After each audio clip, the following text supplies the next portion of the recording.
धन्यवाद करता हूं, हृदय से आपका आभार व्यक्त करता हूं। आदरणीय प्रधानमंत्री जी, हरियाणा ने पिछले 10 सालों में हर क्षेत्र में अलग अलग उपलब्धियां हासिल की है, अपनी एक अलग पहचान बनाई है, अपनी एक अलग जगह बनाई है। माननीय प्रधानमंत्री जी, आपने ऊर्जा को राजनीति से हटकर राष्ट्र नीति में बदला है। आज हरियाणा में बिजली के क्षेत्र में क्रांतिकारी बदलाव आया है।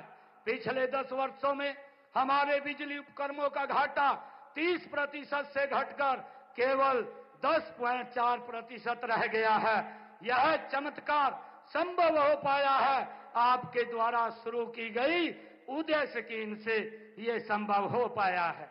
हाल ही में जारी वर्ष 2023-24 की राष्ट्रीय रैंकिंग में मुझे खुशी है आपको बताते हुए, हमारा हरियाणा का उत्तर हरियाणा बिजली वितरण निगम ने पूरे देश में प्रथम स्थान प्राप्त किया है। इतना ही नहीं, पूरे देश में दूसरा स्थान हमारे दक्षिणी हरियाणा बिजली वितरण निगम को मिला है। हमारे राज्य के लिए यह एक ऐतिहासिक उपलब्धि है। माननीय प्रधानमंत्री जी, हमारे पूर्व में मुख्यमंत्री श्री मनोहर लाल जी ने हरियाणा में हमारा गांव जगमग गांव योजना के तहत 24 घंटे बिजली देने का प्रावधान हरियाणा में किया है। मुझे गर्व है कि आज 5,870 गांव में 24 घंटे बिजली की आपूर्ति की जा रही है। बाकी बचे 1,366 गांवों को इस योजना का लाभ लेने के लिए प्रोत्साहित करने के लिए शीघ्र ही हम एक नई स्कीम शुरू करेंगे। माननीय प्रधानमंत्री जी, हरियाणा आपको अपना मानता है, अपना समझता है और हक से माननीय प्रधानमंत्री जी आपसे अपनी बात कहता है। जब आप पीछे चुनाव के दौरान हरियाणा में आए थे, तब आपने हरियाणा की सेवा करने के लिए जनता से आशीर्वाद मांगा था। माननीय प्रधानमंत्री जी, हरियाणा के लोगों ने तीसरी बार ऐतिहासिक और पूर्ण बहुमत की सरकार का आशीर्वाद देकर बता दिया है कि हरियाणा के लोग आपके साथ हैं, आपकी नीति के साथ हैं, आपकी नीयत के साथ हैं और आपके नेतृत्व के साथ हैं। आपके विकसित भारत के संकल्प के साथ हरियाणा है। आदरणीय प्रधानमंत्री जी, मैं आपको हरियाणा के 2,80,00,000 लोगों की ओर से ये विश्वास दिलाता हूं कि आपके 2047 के विकसित भारत के संकल्प को पूरा करने के लिए हरियाणा देश के साथ, आपके साथ कदम से कदम और कंधे से कंधा मिला करके चलेगा। माननीय प्रधानमंत्री जी, आपको विश्वास दिलाता हूं कि विकसित भारत के मानचित्र पर विकसित हरियाणा की भी तस्वीर होगी। मैं एक बार पुनः हरियाणा के अपने सभी परिवारजनों की ओर से आप हरियाणा में पधारे हैं, आने पर हरियाणा के विकास को नई दिशा और नई ऊंचाई देने के लिए हृदय से आपका अभिनंदन करता हूं, आपका वंदन करता हूं, आपका स्वागत करता हूं। बहुत बहुत धन्यवाद। जय हिंद, जय भारत, जय भारत। राष्ट्र प्रेम एवं मानव कल्याण की संवेदनाओं से ओतप्रोत आपके प्रेरणादायक संबोधन के लिए बहुत बहुत आभार माननीय मुख्यमंत्री जी। आपके मार्गदर्शन में हरियाणा जन कल्याण एवं मानव सेवा के नए कीर्तिमान स्थापित कर रहा है। आपके निवास संत कुटीर के दरवाजे हरियाणा वासियों के लिए 24 घंटे खुले हैं। हरियाणा सरकार अपने तीसरे कार्यकाल में तिगुनी गति से विकसित भारत एवं विकसित हरियाणा के लक्ष्य की ओर अनवरत अग्रसर है और इस संकल्प सिद्धि को केंद्र सरकार की विभिन्न विकास परियोजनाएं लगातार नई ऊर्जा, नई गति शक्ति प्रदान कर रही हैं और इसी महाप्रकल्प में नए आयाम जोड़ते हुए माननीय प्रधानमंत्री जी द्वारा आज यहां 3 ऐतिहासिक परियोजनाओं का शिलान्यास एवं उद्घाटन किया जा रहा है। देवी और सज्जनों, इसकी विस्तृत जानकारी एवं हरियाणा के पिछले 10 सालों की विकास यात्रा को 2 लघु फिल्मों द्वारा भी दिखाया जाएगा। आप सबकी करतल ध्वनि के जय घोष के बीच माननीय प्रधानमंत्री जी से निवेदन, कृपया रिमोट का बटन दबाकर इन प्रकल्पों का शिलान्यास एवं उद्घाटन करें। माननीय प्रधानमंत्री महोदय।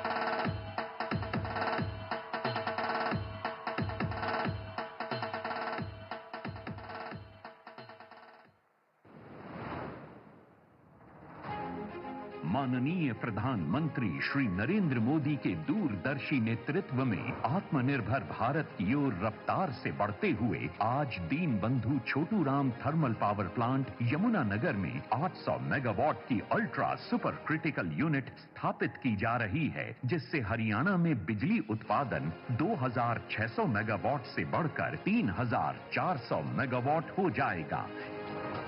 8,500 करोड़ रुपए की लागत से तैयार होने वाली ये परियोजना अल्ट्रा सुपर क्रिटिकल तकनीक पर आधारित है, जो समग्र परिचालन दक्षता में 8% तक सुधार करेगी। ये परियोजना पूरी तरह से स्वदेशी है, साथ ही इससे कोयले की कम खपत, जल्दी स्टार्टअप समय, परिचालन में वृद्धि और कार्बन डाइऑक्साइड उत्सर्जन में कमी होगी। ये परियोजना प्रदेश के युवाओं को आत्मनिर्भर बनाने की दिशा में उनके रोजगार की दृष्टि से भी बेहद महत्वपूर्ण है। इस परियोजना से बिजली उत्पादन अगले 48 महीनों में शुरू हो जाएगा। आज बाबा साहब अंबेडकर की जयंती के पावन अवसर पर माननीय प्रधानमंत्री जी की गरिमामयी उपस्थिति में यमुनानगर में 800 मेगावाट की अल्ट्रा सुपर क्रिटिकल यूनिट परियोजना का शिलान्यास हो रहा है, जो इस दिन को और अधिक पवित्र और प्रेरणादायक बनाता है। हरियाणा की धरती पर लिखा जा रहा है हरित भविष्य का नया अध्याय, और इसकी नींव रख रहे हैं देश के यशस्वी प्रधानमंत्री श्री नरेंद्र मोदी जी। मुकारबपुर में स्थापित हो रहा है एक अत्याधुनिक गोबर्धन संयंत्र। स्वच्छ ऊर्जा, स्वदेशी समाधान और आत्मनिर्भर भारत की दिशा में एक और बड़ा कदम। 90 करोड़ की लागत से बन रहा ये प्लांट मई 2027 तक होगा तैयार। यहाँ 45,000 टन ठोस कचरा और 36,000 टन गोबर का होगा वैज्ञानिक निपटान, और तैयार होगी 9,500 टन जैविक खाद और 2,600 टन बायोगैस। हर साल घटेगा 7,800 टन CO2 उत्सर्जन, होगा रोजगार सृजन। यशस्वी प्रधानमंत्री श्री नरेंद्र मोदी जी के करकमलों से आज रेवाड़ी बाईपास का लोकार्पण हो रहा है। 1,070 करोड़ रुपए की लागत से बनी 14.5 किलोमीटर लंबी यह सड़क सिर्फ कंक्रीट और तारकोल नहीं, उम्मीदों की राह है, तरक्की का जरिया है। ये बाईपास NH 352 से शुरू होकर नारनौल से जुड़ता है, इसलिए रेवाड़ी शहर को अब मिलेगी ट्रैफिक से राहत और सुकून। दिल्ली से नारनौल तक का सफर होगा अब लगभग 1 घंटे कम, यानी समय की बचत। नॉन स्टॉप काम, टॉप परिणाम।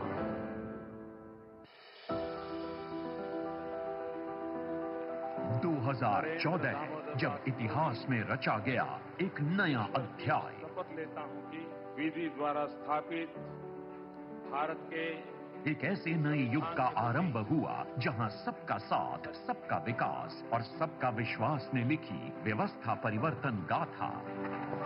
ये बेमिसाल उपलब्धियां ही थी जिस कारण हरियाणा की जनता ने 2024 में लगातार तीसरी बार भारी जन समर्थन देकर यशस्वी प्रधानमंत्री श्री नरेंद्र मोदी के विजन और समर्पण पर अपनी मोहर लगा दी।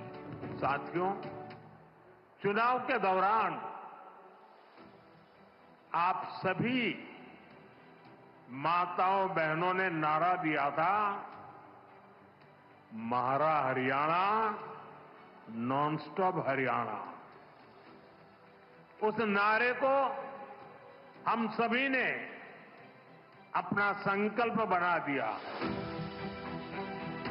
मुख्यमंत्री श्री नायब सिंह सैनी की अगुवाई में स्थानीय निकाय चुनावों में भी जोरदार जीत, और हरियाणा की ट्रिपल इंजन सरकार इस बात का प्रमाण है कि अगर जन सेवा की भावना मन में हो तो एक सशक्त और समृद्ध हरियाणा का सपना साकार होकर रहेगा। साथियों, अगर नीति, नीयत और नेतृत्व सही हो तो समाज में भी परिवर्तन आता है और देश में भी आता है। 10 वर्ष अपार हर्ष और नव उत्कर्ष की तर्ज पर प्रधानमंत्री श्री नरेंद्र मोदी और मौजूदा केंद्रीय मंत्री एवं पूर्व मुख्यमंत्री श्री मनोहर लाल की नीतियों से पहचान पत्र के जरिए स्वाभिमान के साथ घर बैठे 52 लाख परिवारों को योजनाओं और सेवाओं का लाभ मिलने लगा है। 60 विभागों की 819 सेवाएं ऑनलाइन उपलब्ध हैं। दफ्तर और दरखास्त का चक्कर हुआ खत्म। अंत्योदय परिवारों का हुआ उत्थान। सरकारी नौकरियों में पर्ची खर्ची के सिस्टम पर लगा full stop. Online transfer system. किसानों की सभी फसलें बिना किसी झंझट के बिकती हैं एमएसपी पर और फसल खरीद का पैसा सीधा खाते में। हरियाणा बना है खेलों का पावर हाउस। आयुष्मान भारत चिरायु योजना ने दिया सुकून। हर जिले में बन रहा है मेडिकल कॉलेज। महिला सशक्तिकरण की मिसाल बना हरियाणा। हर घर नल से जल। 2014 से पहले राज्य में बिजली के लिए मचता था हाहाकार। आज म्हारा गांव जगमग गांव योजना के तहत लगभग 6000 गांवों में 24 घंटे बिजली आपूर्ति हो रही है। प्रदेश में शैक्षणिक विकास को मिली है एक नई गति। सामाजिक सुरक्षा पेंशन 2014 के मुकाबले आज 3 गुना 3000 रुपए मासिक कर दी गई। बीते 10 साल में हरियाणा नॉन स्टॉप विकास के कारण बदलावों का साक्षी बना और ये यात्रा नॉन स्टॉप जारी है क्योंकि यहाँ है ट्रिपल इंजन सरकार, तिगुनी रफ्तार। बहुत बहुत आभार महोदय। आइए जोरदार तालियों से अभिवादन करें इन अलौकिक पलों का। 10 वर्ष अपार हर्ष, नव उत्कर्ष। पिछले 10 सालों में देश उन्नति और उत्थान की ऐसी गौरव गाथा रच रहा है जो युगों युगों तक देशवासियों को प्रेरित करेगी। इस नवजागरण के प्रणेता नए भारत के शिल्पी को सुनने के लिए आज दुनिया का हर अंतर्राष्ट्रीय मंच प्रतीक्षारत रहता है। देवियों और सज्जनों, शिवालिक की पर्वत श्रृंखलाओं के उस पार तक जाती आपकी तालियों के गूंज के साथ आइए माननीय प्रधानमंत्री जी से आग्रह करें कि अपने आशीर्वचनों से हमारा मार्गदर्शन करें, अपने ओजस्वी उद्बोधन से हमें अनुग्रहित करें। माननीय प्रधानमंत्री महोदय।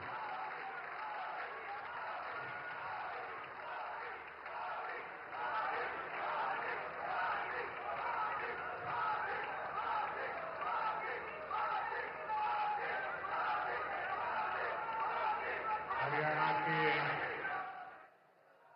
लोकप्रिय मुख्यमंत्री श्रीमान नायब सिंह सैनी जी, केंद्रीय मंत्रिमंडल के मेरे सहयोगी मनोहर लाल जी, राव इंद्रजीत सिंह जी, कृष्णपाल जी, हरियाणा सरकार के मंत्रीगण, सांसद और विधायकगण और मेरे प्यारे भाई और बहनों, हरियाणा के मेरे भाई बहनन मोदी की राम राम।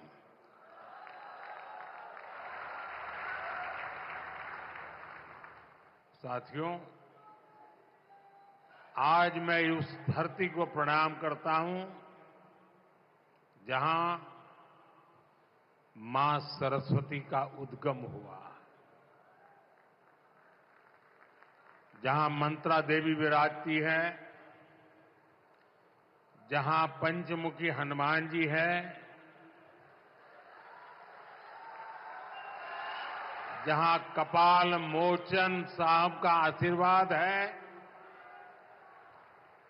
जहां संस्कृति, श्रद्धा और समर्पण की त्रिवेणी बहती है। आज बाबा साहब आंबेडकर जी की 135वीं जयंती भी है। मैं सभी देशवासियों को अंबेडकर जयंती की बहुत बहुत शुभकामनाएं देता हूं।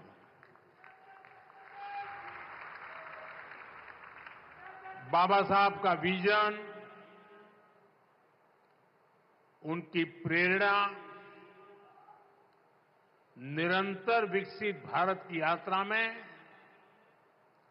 हमें दिशा दिखा रही है। साथियों, यमुनानगर सिर्फ एक शहर नहीं, ये भारत के औद्योगिक नक्शे का भी अहम हिस्सा है। प्लाईवुड से लेकर पीतल और स्टील तक ये पूरा क्षेत्र भारत की अर्थव्यवस्था को मजबूती देता है। कपाल मोचन मेला, ऋषि वेदव्यास की तपोभूमि और गुरु गोविंद सिंह जी की एक प्रकार से शस्त्र भूमि। साथियों, ये अपने आप में एक गरिमा बढ़ाने वाली बात है। और यमुनानगर के साथ तो जैसे अभी मनोहर लाल जी बता रहे थे, सैनी जी बता रहे थे, मेरी कई पुरानी यादें जुड़ी हुई हैं।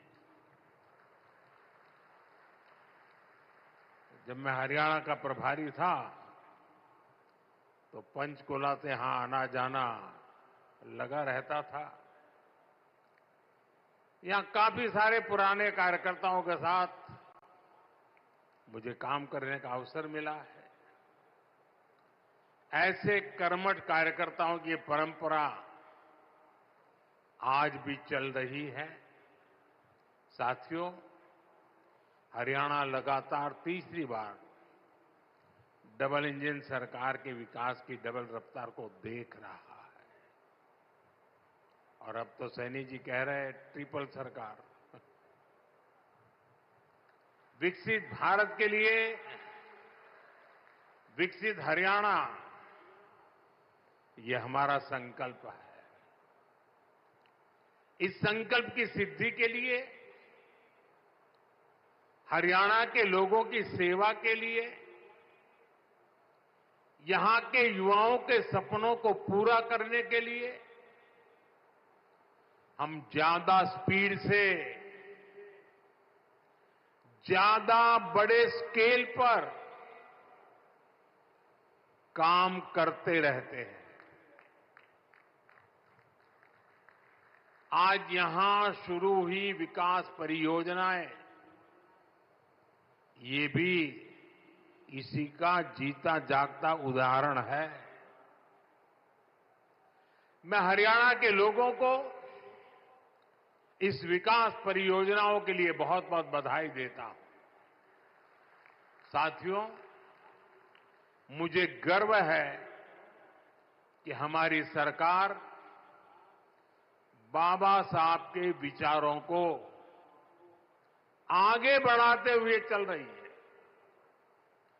बाबा साहब आंबेडकर ने उद्योगों के विकास को सामाजिक न्याय का मार्ग बताया था। बाबा साहब ने भारत में छोटी जोतों की समस्या को पहचाना था। बाबा साहब कहते थे कि दलितों के पास खेती के लिए पर्याप्त जमीन नहीं है, इसलिए दलितों को उद्योगों से सबसे अधिक फायदा होगा। बाबा साहब का विजन था कि उद्योगों से दलितों को ज्यादा रोजगार मिलेंगे और उनका जीवन स्तर ऊपर उठेगा।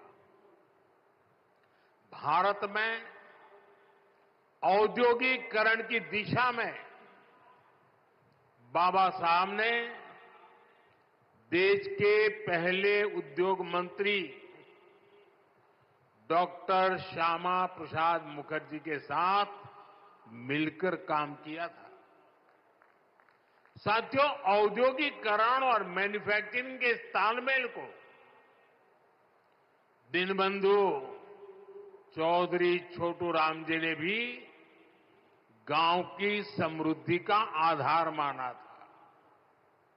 वो कहते थे, गांवों में सच्ची समृद्धि तब आएगी जब किसान खेती के साथ साथ छोटे उद्योगों के माध्यम से भी अपनी आय बढ़ाएगा। गांव और किसान के लिए जीवन खपाने वाले चौधरी चरण सिंह जी की सोच भी इससे अलग नहीं थी। चौधरी साहब कहते थे, औद्योगिक विकास को कृषि का पूरक होना चाहिए। दोनों हमारी अर्थव्यवस्था के स्तंभ हैं। साथियों, मेक इन इंडिया के, आत्मनिर्भर भारत के मूल में भी यही भावना है, यही विचार है, यही प्रेरणा है। इसलिए हमारी सरकार भारत में मैन्युफैक्चरिंग पर इतना बल दे रही है। इस वर्ष के बजट में हमने मिशन मैन्युफैक्चरिंग की घोषणा की है। इसका मकसद है कि दलित, पिछड़े, शोषित, वंचित नौजवानों को ज्यादा से ज्यादा रोजगार मिले, नौजवानों को जरूरी ट्रेनिंग मिले, व्यापार कारोबार का खर्चा कम हो, एमएसएमई सेक्टर को मजबूती मिले, उद्योगों को टेक्नोलॉजी का लाभ मिले और हमारे उत्पाद दुनिया में सबसे बेहतरीन हो।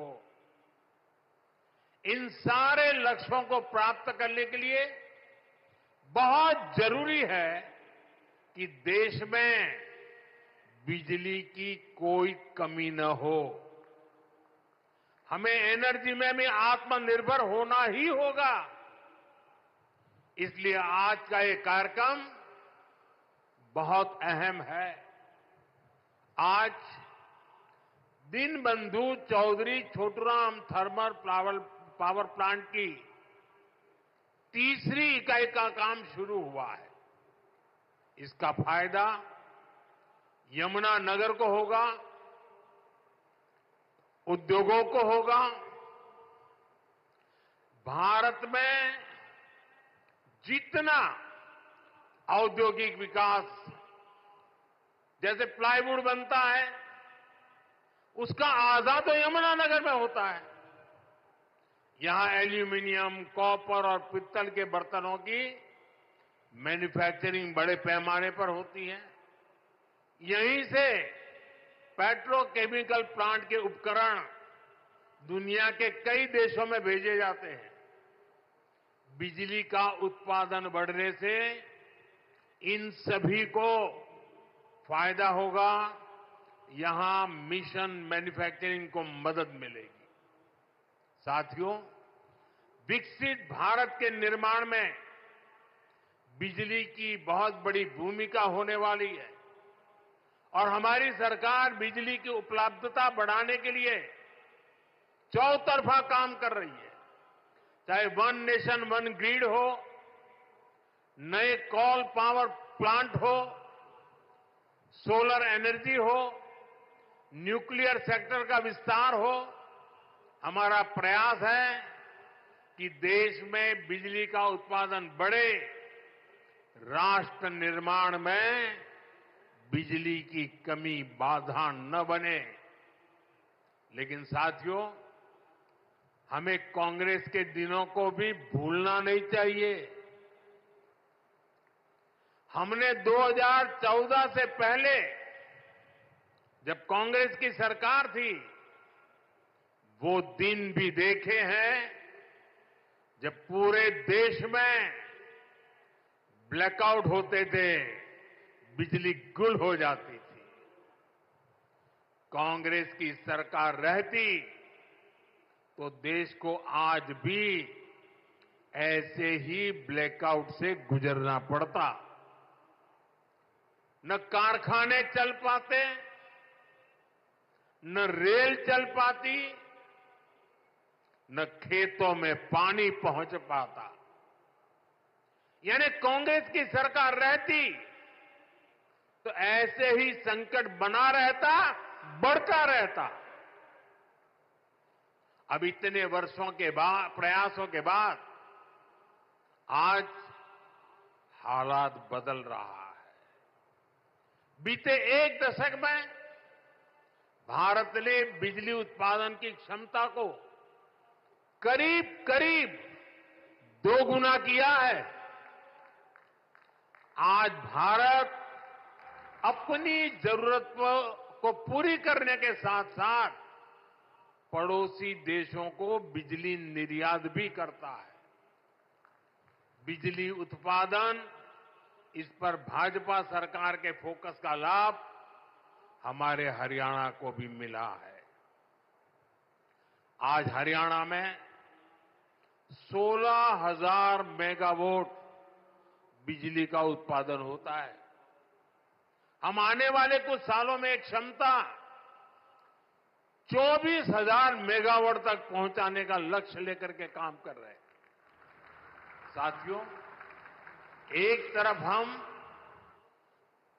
थर्मल पावर प्लांट में निवेश कर रहे हैं, तो दूसरी तरफ देश के लोगों को पावर जनरेटर बना रहे हैं।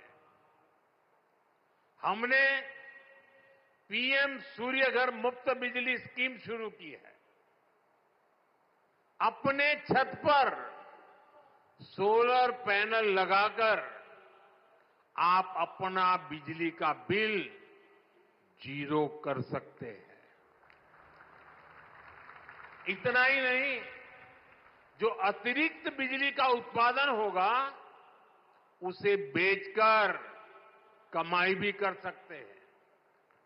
अब तक देश के 1.25 करोड़ से ज्यादा लोग इस योजना के तहत रजिस्ट्रेशन करा चुके हैं। मुझे खुशी है कि हरियाणा के भी लाखों लोगों ने इससे जुड़ने के लिए अप्लाई किया है। और जैसे जैसे इस योजना का विस्तार हो रहा है, इससे जुड़ा सर्विस इकोसिस्टम भी बड़ा हो रहा है। सोलर सेक्टर में नई स्किल्स बन रही है, एमएसएमईज के लिए नए मौके बन रहे हैं और युवाओं के लिए अनेक अवसर तैयार हो रहे हैं।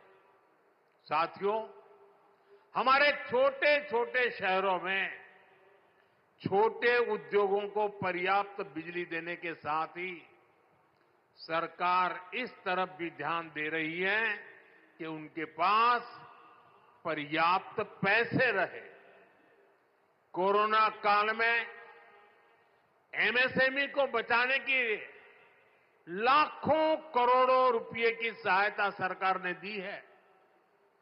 छोटे उद्योग भी अपना विस्तार कर सके, इसके लिए हमने एमएसएमई की परिभाषा बदली है। अब छोटे उद्योगों को ये डर नहीं सताता कि जैसे ही वो आगे बढ़े सरकारी मदद छीन जाएगी। अब सरकार छोटे उद्योग के लिए स्पेशल क्रेडिट कार्ड की सुविधा देने जा रही है। क्रेडिट गारंटी कवरेज को भी बढ़ाया जा रहा है। अभी कुछ दिन पहले ही मुद्रा योजना को 10 साल पूरे हुए हैं। आपको जानकर के खुशी भी होगी और सुखद आश्चर्य भी होगा। मुद्रा योजना में पिछले 10 साल में देश के सामान्य लोग जो पहली बार उद्योग के क्षेत्र में आ रहे, कारोबार के क्षेत्र में आ रहे थे, उनको बिना गारंटी 33 लाख करोड़ रुपए, आप कल्पना कीजिए, 33 लाख करोड़ रुपए बिना गारंटी के लोन के रूप में दिए जा चुके हैं। इस योजना के 50% से भी ज्यादा लाभार्थी एससी, एसटी, ओबीसी परिवार के ही साथी हैं। कोशिश यही है कि छोटे उद्योग हमारे नौजवानों के बड़े सपनों को पूरा करें। साथियों, हरियाणा के हमारे किसान भाई बहनों की मेहनत हर भारतीय की थाली में नजर आती है। भाजपा की डबल इंजन की सरकार किसानों के दुख सुख की सबसे बड़ी साथी है। हमारा प्रयास है कि हरियाणा के किसानों का सामर्थ्य बढ़े। हरियाणा की भाजपा सरकार अब राज्य की 24 फसलों को एमएसपी पर खरीदती है। हरियाणा के लाखों किसानों को पीएम फसल बीमा योजना का लाभ भी मिला है। इस योजना के तहत लगभग 9,000 करोड़ रुपए से ज्यादा के क्लेम दिए गए हैं। इसी तरह पीएम किसान सम्मान निधि से 6,500 करोड़ रुपए हरियाणा के किसानों के जेब में गए हैं। साथियों, हरियाणा सरकार ने अंग्रेजों के जमाने से चले आ रहे आबियाना को भी खत्म कर दिया है। अब आपको नहर के पानी पर टैक्स भी नहीं देना पड़ेगा और आबियाने का जो 130 करोड़ रुपए से ज्यादा का बकाया था वो भी माफ हो गया है। साथियों, डबल इंजन सरकार के प्रयासों से किसानों को, पशुपालकों को आय के नए साधन मिल रहे हैं। गोवर्धन योजना, इसे किसानों के कचरे के निपटारे और उससे आय का अवसर मिल रहा है। गोबर से, खेती के अवशेष से, दूसरे जैविक कचरे से बायोगैस बनाई जा रही है। इस वर्ष के बजट में देश भर में 500 गोवर्धन प्लांट बनाने की घोषणा की गई है। आज यमुनानगर ने भी नए गोवर्धन प्लांट की आधारशिला रखी गई है। इससे नगर निगम के भी हर साल 3 करोड़ रुपए बचेंगे। गोवर्धन योजना स्वच्छ भारत अभियान में भी मदद कर रही है। साथियों, हरियाणा की गाड़ी अब विकास के पथ पर दौड़ रही है। यहां आने से पहले मुझे हिसार में लोगों के बीच जाने का अवसर मिला। वहां से अयोध्या धाम के लिए सीधी हवाई सेवा शुरू हुई है। आज रेवाड़ी के लोगों को बाईपास की सौगात भी मिली है। अब रेवाड़ी के बाजार, चौराहों, रेलवे फाटकों पर लगने वाले ट्रैफिक जाम से लोगों को छुटकारा मिल जाएगा। ये 4 लेन का बाईपास गाड़ियों को बड़ी आसानी से शहर से बाहर निकाल देगा। दिल्ली से नारनौल की यात्रा में 1 घंटा समय कम लगेगा। मैं आपको इसकी बधाई देता हूं। साथियों, हमारे लिए राजनीति सत्ता सुख का नहीं, सेवा का माध्यम है। जनता की भी सेवा का माध्यम और देश की सेवा का भी माध्यम। इसलिए भाजपा जो कहती है उसे डंके की चोट पर करती भी है। हरियाणा में तीसरी बार सरकार बनने के बाद हम लगातार आपसे किए वायदे पूरे कर रहे हैं, लेकिन कांग्रेस शासित राज्यों में क्या हो रहा है? जनता से पूरा विश्वासघात। पड़ोस में देखिए, हिमाचल में जनता कितनी परेशान है। विकास के, जन कल्याण के सारे काम ठप पड़े हैं। कर्नाटका में बिजली से लेकर दूध तक, बस किराए से लेकर बीज तक, हर चीज महंगी हो रही है। मैं सोशल मीडिया पर देख रहा था, कर्नाटका में कांग्रेस सरकार ने जो महंगाई बढ़ाई है, भांति भांति के टैक्स लगाए हैं। सोशल मीडिया में लोगों ने बड़ा आर्टिकुलेट किया है और उन्होंने कहा है, और A to Z पूरी ABCD और हर अक्षर के साथ कैसे कैसे उन्होंने टैक्स बढ़ाए, उसका A to Z पूरा लिस्ट बना करके एक कर्नाटक की कांग्रेस सरकार की पोल खोल के रखी है। खुद वहां के मुख्यमंत्री के करीबी कहते हैं कि कांग्रेस ने कर्नाटका को करप्शन में नंबर 1 बना दिया। साथियों, तेलंगाना की कांग्रेस सरकार भी जनता से किए वादे भूल गई है। वहां कांग्रेस, वहां की सरकार जंगलों पर बुलडोजर चलवाने में व्यस्त है। प्रकृति को नुकसान, जानवरों को खतरा, यही है कांग्रेस की कार्यशैली। हम यहां कचरे से गोवर्धन बनाने के लिए मेहनत कर रहे हैं और वो बने बनाए जंगलों को उजाड़ रहे हैं। यानी सरकार चलाने के 2 मॉडल आपके सामने हैं। एक तरफ कांग्रेस का मॉडल है जो पूरी तरह झूठ साबित हो चुका है, जिसमें सिर्फ कश्मीर कुर्सी के बारे में सोचा जाता है। दूसरा मॉडल बीजेपी का है जो सत्य के आधार पर चल रहा है, बाबा साहब आंबेडकर ने दी हुई दिशा पर चल रहा है, संविधान की मर्यादाओं को सर आंखों पर चढ़ा के चल रहा है और सपना है विकसित भारत बनाने के लिए प्रयास करना। आज यहां यमुनानगर में भी हम इसी प्रयास को आगे बढ़ता देखते हैं।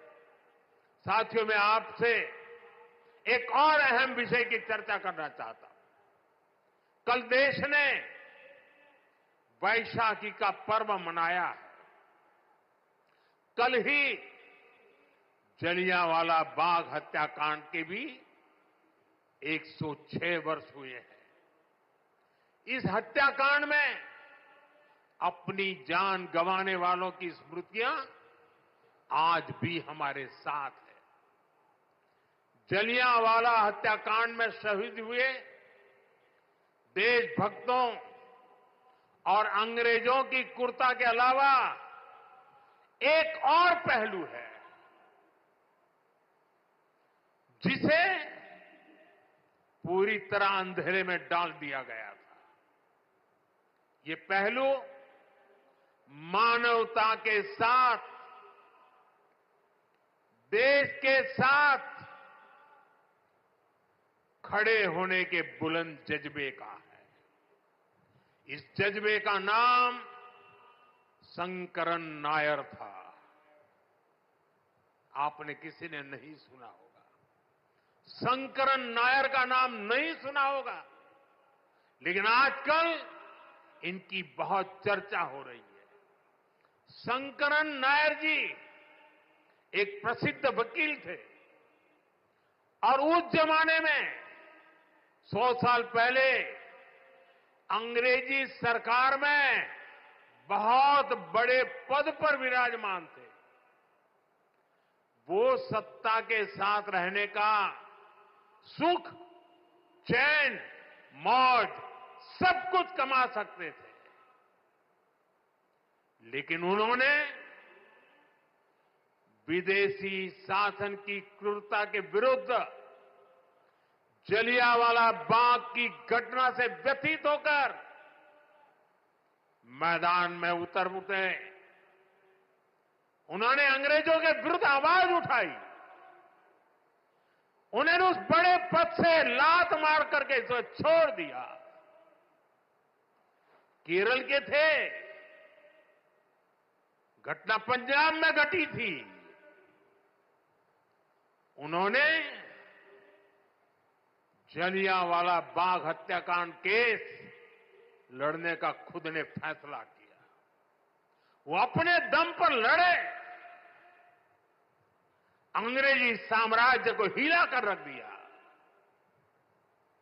जिस अंग्रेजी साम्राज्य का सूरज, जिनका सूरज कभी अस्त नहीं होता था, उसको शंकर नायर जी ने जलियांवाला हत्याकांड के लिए कोर्ट में कटघरे में खड़ा कर दिया। साथियों, ये सिर्फ मानवता के साथ खड़े होने का ही मामला भर नहीं है, ये एक भारत श्रेष्ठ भारत का भी बहुत उत्तम उदाहरण है। कैसे दूर सुदूर दक्षिण में केरल का एक व्यक्ति पंजाब में हुए हत्याकांड के लिए अंग्रेजी सत्ता से टकरा गया। यही स्पिरिट हमारी आजादी की लड़ाई की असली प्रेरणा है। यही प्रेरणा आज भी विकसित भारत की यात्रा में हमारी बहुत बड़ी ताकत है। हमें केरल के शंकरन नायर जी के योगदान के बारे में जरूर जानना चाहिए और पंजाब, हरियाणा, हिमाचल, यहां के एक एक बच्चे को जानना चाहिए। साथियों, गरीब, किसान, नौजवान और नारी शक्ति, इन चारों स्तंभों को सशक्त करने के लिए डबल इंजन सरकार निरंतर काम कर रही है। हम सभी के प्रयासों से हरियाणा जरूर विकसित होगा। मैं अपनी आंखों से देख रहा हूं, हरियाणा फलेगा, फूलेगा, देश का नाम रोशन करेगा। आप सभी को इन अनेक विकास कार्यों के लिए बहुत बहुत शुभकामनाएं। दोनों हाथ ऊपर करके पूरी ताकत से मेरे साथ बोलिए, भारत माता की, भारत माता की, भारत माता की। बहुत बहुत धन्यवाद।